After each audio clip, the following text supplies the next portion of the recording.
It was an interesting game, to say the least, because it wasn't exactly a tale of two halves where the team was so strong in the first half but not in the second. It came down to a few costly plays. So when it comes down to that, what does that do for a team's confidence moving forward, I guess? Well, I mean, it's going to be tough. I mean, because obviously this is a game that you felt like you should have won. That's two now. We just said they got away from Philadelphia, one of the best teams in the league. Today, though, I think Washington was up against the referees as well. Wasn't the best officiated game, and I think some of those plays did cost them, but they shot themselves in the foot too. A couple of costly drops by Terry McLaurin. You almost had a pick six by Sam Howell, but was followed up later by an interception. So again, a young team still trying to find their way. Let's talk about Sam a little bit, because this was arguably, at least he came out of the gun ready to go. A very efficient first half from him to begin with. 2 touchdown passes in the first half, another 2 in the second half. It was those key plays, though, where I guess he took a step back, but I think overall a step forward for the young quarterback. Yeah, I mean, you know, think about it. The Eagles' defense is known for their vaunted front four.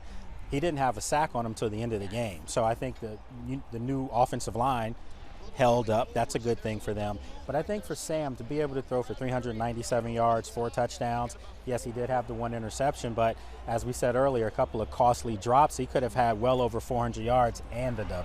I want to hone in on that offensive line, because we have talked about it since the beginning of the season, and this was arguably maybe their best performance, and there were some changes on that offensive line. Yeah. Do you think the changes were maybe the result of, a good step in the direction? Yeah, and I think that they should stay with that offensive line next week. Tyler Larson played very well last year at center before he was injured, so he comes back in there, and he looked really good today. I mean, they have more stability in the middle. And then, of course, Chris Paul came in at right guard. So I think you see these moves being made, and I think next week, if I'm Eric Bieniemy, obviously we're not coaching, but if I'm Eric Bieniemy, if I'm Ron Rivera, I'm sticking with this unit today, because this is the best the offense has ever looked in all 4 quarters. So go to New England, see what you can do up there. Let's swap to the defense, because I think a relatively good showing. I mean, Hurts was never really pressured. I mean, the one by Montez Sweat, but again, a strong offensive line there. But did they take a step forward? Because now this is getting interesting, because we might be seeing changes to this defense. Yeah, I got to tell you, Natalie, I was a little disappointed just because there were opportunities for them to make plays, but there were also some scenarios where I, scratched my head. A lot of us in the press box were today. I mean, you put the rookie Forbes again on A.J. Brown, who tormented him 3 weeks ago, and you left him out in the red zone on an island with A.J. Brown 3 times, and you saw the results.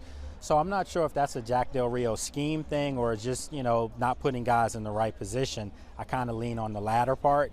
But I do think that the defense overall, I mean, they had a couple of, fumble recoveries inside their own red zone, which were huge, but they just never could really get the Eagles off the field when they needed to.